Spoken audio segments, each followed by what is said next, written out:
The prestigious Thornfield concert hall buzzed with anticipation as 38-year-old Marcus Chen finished polishing the brass fixtures on the grand stage. His olive-green custodial uniform and cleaning supplies marked him as part of the maintenance crew, nearly invisible to the elegantly dressed patrons who would soon fill the red velvet seats for the evening's gala performance. Marcus had been working as a janitor at Thornfield for 2 years, a job that allowed him the flexibility to pick up his 6-year-old daughter Emma from school and be home with her in the evenings. The work was honest and steady, paying enough to cover their modest apartment and Emma's needs, though it was a far cry from the life he had once imagined for himself. Tonight was the annual Thornfield Foundation Gala, a black-tie fundraising event that brought together the city's wealthiest philanthropists, business leaders, and cultural elite. The hall gleamed under the warm stage lights as Marcus made his final preparations, ensuring that every surface was perfect for the distinguished guests who would arrive within the hour. As Marcus cleaned around the concert grand piano that dominated the center of the stage, he could not help but pause and look at the magnificent instrument. The Steinway's polished black surface reflected the stage lights like a mirror, and Marcus felt the familiar ache of longing that he had learned to suppress over the years. "Almost finished there, Marcus," called out James Wellington, the 52-year-old CEO of Wellington Industries and chairman of the Thornfield Foundation Board. Wellington wore an impeccably tailored black tuxedo and carried himself with the confident bearing of a man accustomed to commanding attention in any room he entered. "Yes, sir, Mr. Wellington," Marcus replied, stepping back from the piano. "Everything should be ready for tonight's performance." Wellington approached the stage, checking his gold watch with the practiced air of someone whose time was measured in millions of dollars. "Excellent. The maestro should be arriving shortly for his sound check." As Wellington spoke, several other board members and major donors began filtering into the hall for the pre-event reception. Marcus recognized many of them from his 2 years of working at the venue, titans of industry, celebrated artists, and society figures whose names regularly appeared in the business and culture sections of the newspaper. "You know, Marcus," Wellington said, a hint of amusement entering his voice as he gestured toward the piano, "I have always wondered if any of our staff have hidden musical talents. Do you play at all?" Marcus felt his cheeks warm slightly at the question. "A little, sir. Nothing professional." Wellington's eyebrows raised with interest. "Really? What kind of things can you play?" Before Marcus could answer, Wellington had turned to address the growing crowd of elegantly dressed guests. "Ladies and gentlemen," he called out, his voice carrying easily through the acoustically perfect hall, "I have just discovered that our custodial staff member Marcus here claims to have some piano skills. What do you say we have a little entertainment before the real show begins?" A murmur of amused interest rippled through the crowd. Marcus felt his stomach drop as he realized that Wellington was treating this as a novelty, a bit of light entertainment to amuse the wealthy patrons before the serious music began. "Mr. Wellington," Marcus said quietly, "I do not think that would be appropriate. I am here to work, not to perform." "Nonsense," Wellington declared, clearly enjoying what he saw as harmless fun. "It is a gala, after all. Everyone should contribute to the entertainment. Besides, how often do we get to hear what our maintenance staff can do with a $2 million piano?" The crowd laughed appreciatively at Wellington's comment, and Marcus could see that several people were already taking out their phones to record what they assumed would be an amusing spectacle. A working-class janitor attempting to play classical music for an audience of cultural sophisticates. Marcus looked out at the sea of expectant faces, many wearing expressions of condescending amusement, and felt something shift inside him. These people saw him as a curiosity, a source of entertainment that would make for a good story at their next cocktail party. They had no idea who he really was or what he had sacrificed to be here in this custodial uniform. "What would you like me to play?" Marcus asked, his voice steady despite the racing of his heart. Wellington grinned and gestured grandly toward the piano. "Surprise us. Play whatever you think will impress this distinguished crowd." Marcus walked slowly to the piano bench, his cleaning cloth still clutched in one hand. He set it carefully aside and sat down, adjusting the bench to the proper height with movements that were automatic after years of practice. His hands found their familiar position above the keys, and for a moment, Marcus allowed himself to remember who he had been before life had forced him to choose between his dreams and his responsibilities as a father. Marcus began to play Chopin's Nocturne in E-flat major, Opus 9, No. 2. The first notes floated through the concert hall with a clarity and beauty that immediately transformed the atmosphere from one of amused anticipation to something approaching reverence. Marcus's fingers moved across the keys with the fluid grace of someone who had spent countless hours perfecting his technique, bringing out every nuance of Chopin's delicate and emotionally complex composition. As the piece progressed, the crowd fell completely silent.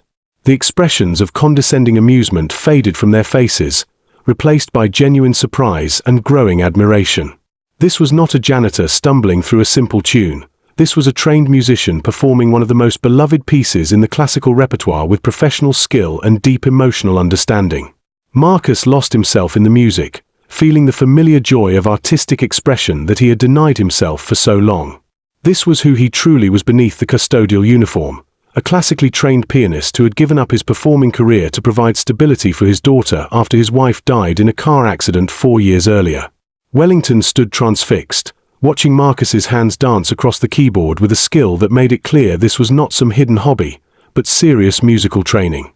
The CEO's expression had shifted from amused condescension to something approaching, or as he realized he was witnessing something extraordinary. When Marcus finished the nocturne, the silence in the hall was profound. For a long moment, no one moved or spoke, as if they were afraid that any sound might break the spell that had been cast by the music.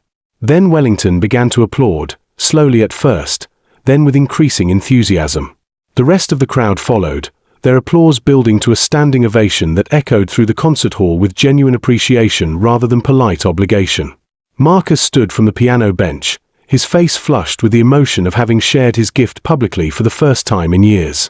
He looked out at the crowd of wealthy, powerful people who were now seeing him as something other than invisible service staff. "Marcus," Wellington said, approaching the stage with an expression that held newfound respect, "that was absolutely extraordinary. Where did you learn to play like that?" "I graduated from the New England Conservatory 12 years ago," Marcus replied quietly. "I was building a career as a performance pianist when my wife died and I became a single father. I needed steady income and reliable hours, so I took this job to make sure I could provide for my daughter." The crowd murmured with understanding and sympathy as they processed this information. These were people who understood sacrifice and difficult choices, even if most of their sacrifices involved business decisions rather than choosing between dreams and family responsibilities. "Marcus," Wellington continued, "I have to ask, why have you never mentioned your musical background? We host dozens of events here every year that could benefit from someone with your talents." Marcus looked out at the audience of elegantly dressed philanthropists and business leaders, then back at Wellington. "Mr. Wellington, when you are trying to support a young child on a janitor's salary, you learn to focus on keeping your job rather than asking for special treatment. I never wanted anyone to think I was not serious about my work here." Wellington nodded slowly, clearly processing the implications of what Marcus had shared. "Marcus, would you be willing to play one more piece? Something of your own choosing?" Marcus considered the request, then sat back down at the piano. This time, he played Bach's Air on the G string, a piece that had been his daughter Emma's favorite lullaby when she was younger. As the hauntingly beautiful melody filled the concert hall, Marcus thought about Emma, who was spending the evening with their neighbor Mrs. Patterson, probably doing homework and looking forward to hearing about Daddy's day when he got home. The music seemed to touch something deep in the hearts of everyone present. Wellington found himself thinking about his own children, now grown and successful but somehow distant from the man who had worked so hard to provide for them. Several other audience members wiped away tears as they were reminded of their own families and the sacrifices that love sometimes requires. When Marcus finished the Bach piece, Wellington stepped onto the stage and addressed the crowd.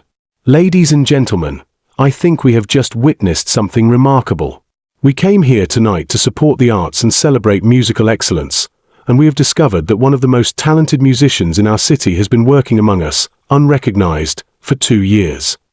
Wellington turned to Marcus. "Marcus, I would like to make you an offer.